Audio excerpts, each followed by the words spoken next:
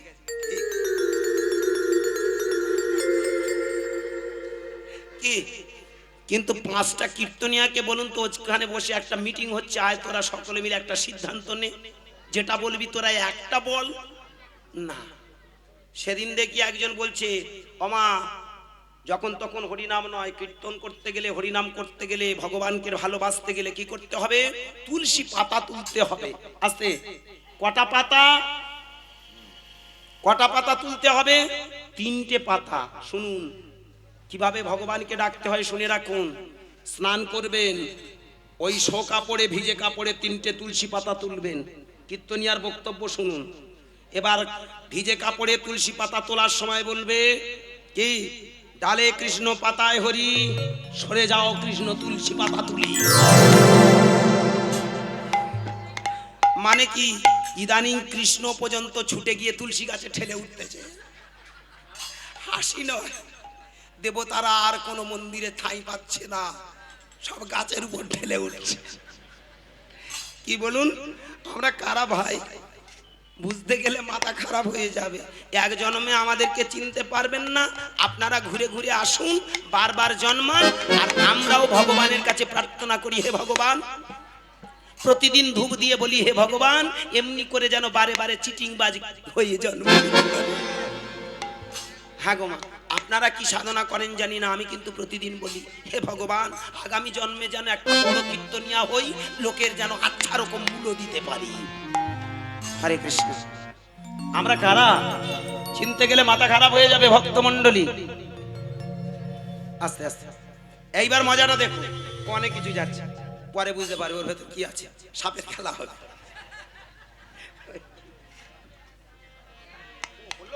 আচ্ছা, জয় শ্রী রাধে। আস্তে আস্তে আস্তে একটু। এইবার আমার গল্পটা শুনুন, ক্ষমা করবেন। এইবার কি হলো? ভিজে কাপড়ে নাকি 3টে তুলসী পাতা, ডালে কৃষ্ণ পাতায় হরি, সরে যাও কৃষ্ণ তুলসী পাতা। এইবার 3টে তুলসী পাতা নিয়ে এসে, ভিজে কাপড়ে যদি তুমি ঠাকুর ঘরে ঢোকো, তাহলে আবার ঠাকুর ঘর ভিজে ভাজে যাবে। কাপড় একটা পরিষ্কার কাপড় পরুন।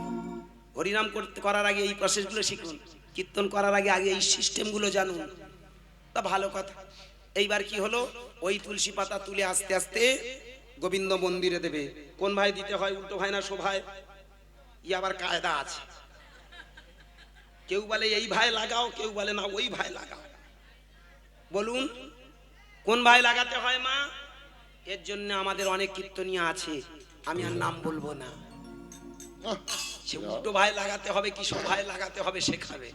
হ্যাঁ গো, পাতার উল্টো পাল্টা করছো, তোমার মনটাকে দিয়ে একটু পাল্টাও।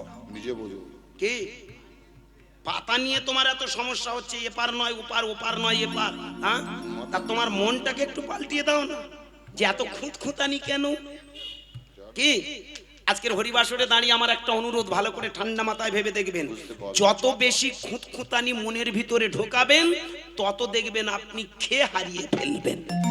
একদম ঠিক। সাধনায় একটা concentration is best of policy. সাধনা করতে গেলে একটা কেন্দ্রভূমিতে মনোনিবেশ করতে হয়। এ পাতা সে পাতার কথা ভেবে ভেবে শেষ। আমাদের পাড়ায় দেখি সারাক্ষণ দেখি আমা গোপাল সেবা করবে বলে আমা গোপাল কোলে করে নিয়ে হাওয়া করে বেড়াচ্ছে। প্রশ্ন লোকে দেখা, আরে গোপালের আমি তো খাওয়াই, রাত্রির বেলা আবার শোয়াই, হ্যাঁ আমার গোপাল শোয়, আবার ঘুম পাড়ি ঘুম পাড়ানোর গান গাই। মাতা, হ্যাঁ গো, মাতা দিয়েছো। পাড়ার লোক ওকে মাতাজি বলে। বলুন, তা তুমি গোপাল পাক খেয়ে খেয়ে অনেক, তুমি তো এই হাওয়া খাইয়ে খাইয়ে অনেক কিছু শিখেছো। প্রকৃত বলো তো, পাশে যদি একটা ছোট্ট ছেলে কষ্ট পায় গরমের সময়, তোমার গোপালকে ফুরফুরে হাওয়া না লাগিয়ে ওই বাচ্চাটার গায়ে একটু হাওয়া দাও দেখিনি? প্রশ্ন। কোথায় ধর্ম, কোথায় আমরা করি? এই গোপালকে হাওয়া দিয়ে শেখায়। গোপাল বলছে আমাকে যেমন কোলে নিয়ে হাওয়া করছো, প্রত্যেকটা বাচ্চাকে তুমি গোপাল ভাববে, তবেই তো তোমার মানবিকতা বোধ, তবেই তো তোমার চেতনা, তবেই তো তোমার সাধনা সার্থ। বেশ বাবা, হরি বল। বাবা সেটা আজ কই? আমি পা দুটো জড়িয়ে ধরে বলবো আমার কথাগুলো একটু চিন্তা ভাবনা করুন। আমি আপনাদের কষ্ট দিয়ে আপনার এই তথাকথিত আজকে কীর্তনিয়াদের বা তথা সংস্কারের যারা আজকে ধর্মযাজক, আমি তাদের ছোট করছি না। যে যার মতো ব্যাখ্যা করে বিভ্রান্তি। নিরামিষ না খেলে ভগবান পাওয়া যাবে না, দিশাহারা। আমিষ খেলেও ভগবান পাওয়া যাবে। ভালো করে ভাবতেন। ইদানিং দুটো মারাত্মক দল তৈরি হয়েছে, আচ্ছা। টিএমসি আর বিজেপি। না, টিএমসি বিজেপি নয়, এটা এখানকার পার্টি। দুটো পার্টি মারাত্মক আকার ধারণ করেছে, একটা নিরামিষ পার্টি, একটা আমিষ পার্টি। একদম ঠিক। বলুন, যারা আমিষ খায় তারা বলে আমিষ খেয়েও ভগবান পাওয়া যায়, মা কালীকে আমিষ দিয়ে তো পুজো করছে। যারা নিরামিষ খাচ্ছে তারা বলছে না, ভুল ধারণা, ওসব এগুলো নিষেধ, এগুলো উচিত নয়। একটা বাবা আমাকে একটা প্রশ্ন করেছেন, কথা প্রসঙ্গে বলে যাই। আমাদের হাজারো বছর ধরে একটা কুসংস্কার লুকিয়ে আছে, ভেবে দেখবেন সত্যি সত্যি আমরা যেগুলো বর্তমানে করি অনেক কিন্তু কুসংস্কারের চাপে পড়ে করি। এই যে আমার বাবা ঠাকুর একটা বলেছেন যে বাবা পাঁঠা বলি দেয়া হয় কি? আমি বলবো যারা পাঁঠা বলি দেয় এখনো জানে না পাঁঠাটা কেন বলি দেয়া হয়, প্রশ্ন। আর কোন পাঁঠা বলি দেওয়ার কথা শাস্ত্রে আছে। ঠিক। আপনি যদি তন্ত্রশাস্ত্র খোঁজেন সেখানে দেয়া আছে 5টা মকার হলো, খুব মন দিয়ে শুনবেন, একদম। যারা মা কালীর পূজা করেন, যারা শাক্ত ভক্ত, 5টা মকার যিনি আশ্রয় করেছেন তিনি হলো প্রকৃত সাধক, শক্তি সাধক। 5টা মকে কি? মদ্য, মাংস, মৎস্য, মৈথুন, মুদ্রা। মদ, মদ, মাংস, মদ্য, মাংস, মৎস্য, মৈথুন আর মুদ্রা, 5টা মকা। কেউ যদি মনে করেন যদি মদ না দেয়া হয় মা সন্তুষ্ট নয়, আমি বলবো এটা মূর্খের কথা। বুঝলেন?